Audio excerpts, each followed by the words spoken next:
E-commerce has this way of making you feel like you're supposed to have all of the answers all of the time. You're the one signing off on the spend, making the call on the stock, leading the strategy. So you always kind of carry a pressure that you should know how to do all those different things. But the thing that I keep coming back to is this. Our industry is still really young and it's moving faster than any of us can keep up with properly. Nobody has all of the answers and you are never meant to. The best leaders that I've come across aren't the ones who had it all figured out. They're the ones who'll happily tell you they stumbled into something or had no idea how to do it at first. And they worked it out by asking for help and talking to people who'd been there before them. That's how they learned. That's how they got good. The asking wasn't the weak part of the story. It's the thing that made them great leaders and really successful. Grant Arnott is one of the most respected people in this e-commerce industry. He built Power Retail back in 2010 and Click Frenzy in 2012. And for more than a decade, those businesses were where many of us went to learn how this whole e-commerce thing worked. Power Retail was my little Bible in my early years. However, earlier this year, both businesses went into receivership and Grant came on Add to Cart to tell us the whole story. It's probably the most honest conversation we've ever had on the show. Part of it is about the help he reached for at his lowest, including a psychologist he now calls the best money he ever spent. I want to be upfront that this one touches on depression and some dark moments. If that's close to home for you, Lifeline is on 13, 11, 14, and the support lines are in the show notes. But let's hear from Grant on how he asked for help to get him through this time. The first sort of tell for me was like I was just standing in a cafe one morning, getting my coffee, and then I've just burst into tears. And it's like I've never had anything like that. I couldn't, prior to this, could not relate to depression. Understood people got it, but couldn't relate to having had it. I was always super positive, never had a suicidal thought or anything like that before. And I guess it was more just, it was calculated because it's like, well, it was a solution. And so I knew I was in serious trouble. Like I knew I was, it was going to happen. Like I was going to take my own life. So I went to a psychologist, found one, and best money I ever spent and best thing I did. I think what she did was she validated straight away, like, yeah, you are really high risk here. We need to take care of you. I'm so sorry you went through that, mate. Well, look, it's done now. And I think, it was for several months and it was just a really hard patch. But at the same time, I kept turning up and wanting to have a crack at work whilst I was sort of battling this. And again, my team members, they don't know it, but they just gave me such a lift because they were feeding off me. And I had this new business for me in New Zealand because I hadn't had heaps to do with that transaction. I mean, I was definitely there, but a lot of it was led by the CEO, and he was the first one to sort of go over there and meet with them and things like that. So they didn't even know me. And then, I came back in as CEO and took my first trip over there, and I was like, they were really hungry for leadership. That was really obvious. And so I was feeding off that. It's like, I was needed by these staff members. So that was like, okay, snap out of it, get yourself together. But yeah, at the same time, I just had this massive weight of pain and this sense of shame and just this overwhelming feeling of letting my family down was the worst part of the lot. And then it was just like, again, just knowing that I was just up for punishment every time a meeting came up, that I was like, I didn't know how I was going to get out of it. And then I suppose, negative, positive thing that happened is that, the board or 4 of the directors resigned at the start of 2023. And that, from a mental health perspective, was a good thing. From a business, it was put us on death row. But from a mental health perspective, that was, a real game changer in terms of, okay, I'm going to be getting away from these people. And my psychologist was like, yeah, well, you had to do that anyway. So that was a real, positive that came out of that. Suddenly that weight and that sort of immediate desire to step into the road was gone. And then, after that, it's like, I think next session, she's like, you're all clear. We can keep seeing each other if you want. But she sort of noticed that lift and, that was like, okay, well, time to get back to work. And focus, and we did. And look, we gave it an absolute hellish nudge over the next couple of years and did some good things, changed some new partnerships, but it was just really tough. And, even though the businesses in and of themselves, some of them made money, we never caught up to our interest payments, and we were, in breach of debt covenants. Yeah, it was the impossible catch up. Yeah. Did those sessions with your psychiatrist, did it do anything around separating your business achievements to your self-worth? Because I think that's something that is probably very interesting for everyone, regardless of whether you're an entrepreneur or you're working in something. Sometimes it's so easy to get wrapped up in what we do day to day and the LinkedIn posts and what looks good on paper versus who you actually are as a human being. Have you been able to separate the two? Yeah, I can. Look, it became more of a strategy, if you like. And this is, it's probably, not something that people know about or talk about. So the answer is I'm enormously proud of who I am and the contribution to the industry. Enormously proud of that. Enormously proud of the wins we've had. Good. A lot of people I know are impressed. I guess this will sound arrogant, but I've had a lot of people look up to me for what we've achieved and what I've done. I know my staff feed off that. They feed off the fact that, okay, well, what's Grant's next crazy idea going to be? And geez, it sounds freaking weird, but let's back him in and let's do it. And so much of it worked for so long. Because did you also get the industry person of the year at the Aureas? Was that around this time? Because I remember being at that and they did the painting on stage and the glitter painting. Oh, yeah. Was that around this time? That's a really good question. I guess so. Look, because just in terms of the industry recognition, I remember I was there that night and I think you got a standing ovation, from the room, and I'm wondering whether that's going on at the same time because you are revered and everyone does respect what you've created. Yeah, and I love that. I do. It'll sound enormously ungrateful if I don't say that. I think this sense of shame, and I just didn't tick the box of looking after my family, That's the part that kills me. And they support me. They say, we don't care, Grant. Like, it's not my family saying, yeah, you stuffed this up. Yeah. I think my wife might have something to say about that. No, she doesn't. You're probably tougher on yourself than anyone actually.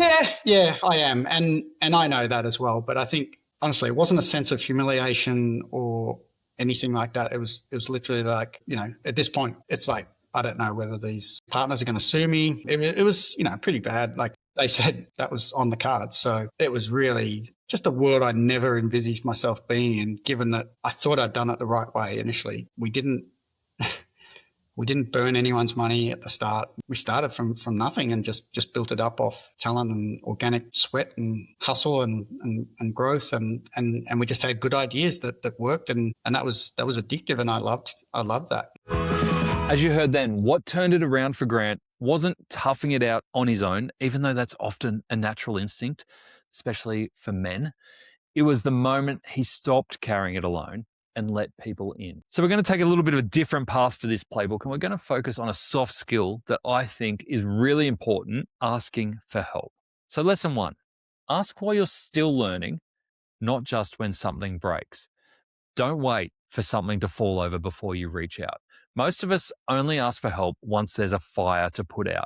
The operators who get good fastest are the ones asking questions while they're still learning, before the decision is made, not after it's gone wrong. It costs you nothing and it can save you months. Think about the next thing you're about to take on. You're about to explore a new marketing channel, or you're thinking about replatforming the website. The instinct is to go away, read everything, Google it, ask Claude, and quietly work it out on your own so nobody clicks that you weren't sure about the thing that you've never done before. But there's almost always someone 2 steps ahead of you who'll happily tell you what they do differently. You just have to ask. Sarah Timmerman built Beginning Boutique into one of the most loved fashion brands in the country, and she learned about asking for help early, the hard way, very early on. spend $100 a day on Google AdWords or Facebook or whatever, and like build up your knowledge. And don't be afraid to reach out to people and ask them questions. People are more willing to give advice than you probably even have time to take their advice. So before your next big call, whether it is something as monumental as shutting down your business or it's just about exploring a new ad execution, find the person or the people who have already done it and ask them, what would they do? Not because you can't work it out, because it'll probably save you 3 months and a lot of money that you don't need to spend. Lesson 2, build the network before you need it. Here's the bit that most of us get wrong on timing. The worst moment to go looking for people you can lean on is the moment you actually need them. By then, you're picking up the phone, they might be busy, or it might be a cold call, the problem's already on fire, you're not in the right headspace. The work is to build these relationships while everything's calm and there's nothing that you need. Doesn't have to be anything formal. It's a handful of people you trust enough to ring and say, here's what I'm thinking. Am I mad? What am I missing? The ones who, if they don't know the answer, will point you towards someone else who does. That's the network that gets you through the hard weeks, but you build it in the quiet ones. Rosie Collins at Deja Mark made this a deliberate project, and the way she describes the difference it made has stuck with me. But the last year and a half, I've really lent into building an external network, and that I don't feel lonely at all anymore. I have a number of people that I feel confident enough to pick up the phone and say, hey, I'm thinking this, or I have this type of challenge. This is what I'm thinking. Do you agree? Yes or no? And if they don't know the answer, they know someone who knows the answer. So here's the one to action today. Write down 5 people you could call about a hard work problem. If you can't get to 5, it's not a flaw. It's just something that you need to build. Go to an event, jump in a community, message someone on LinkedIn of whose work that you admire. Start that conversation early. And lesson 3, when it comes to asking for help in e-commerce, is a leadership move, not a weakness. This is probably the hardest mindset shift because it's all about how asking makes you look or it makes you feel. A lot of us stay quiet because we reckon putting our hand up signals that we're not up to the job, but it's actually the opposite. Being honest about what you don't know is one of the clearest signs of a great leader, and it pulls people towards you instead of pushing them away. The ego is the hardest part to get over, not the question. In practice, what this looks like is hiring people who are smarter than you in their specific area of expertise, and then actually listening to them. It looks like saying, you're right, I was wrong, let's do it your way, and doing that in front of your team. That's not setting yourself up as someone who doesn't have the answers. That's about building authority. Nadi Harpaz from Trade Square puts this about as plainly as anyone. I have no ego about making decisions or about saying something and then I have to prove I was right. Now, sometimes I have a high conviction that I'm right and then I'll fight for it. But extreme open mind and knowing what you don't know is more important than you know what you know. I always, ask myself what I don't know, what people know better than me, what value. Hire people that are smarter than you in what they do. And you saw the same thing with Grant. The moment he was honest about what he was carrying, his team lifted him and the whole industry rallied. So 2 questions worth asking yourself. Who's your mentor this year? And who are you bringing up behind you? Because asking for help goes 2 ways. Grant is still standing because at his lowest point, he let people in. The psychologist, his team, his wife, the people around him. Asking for help didn't make him any less of an operator. In fact, I know that after that episode, people have gained more respect from Grant, and I didn't think that was possible, but he's actually got a huge amount of respect by putting it out there and asking for the help that he needs. It's part of why he's still here, and he now has the opportunity and is in a great spot to build the next thing. So wherever you are on your e-commerce career, think about how you ask for help. Don't wait for situations to get dire before you start doing it. Ask the question while you're still learning.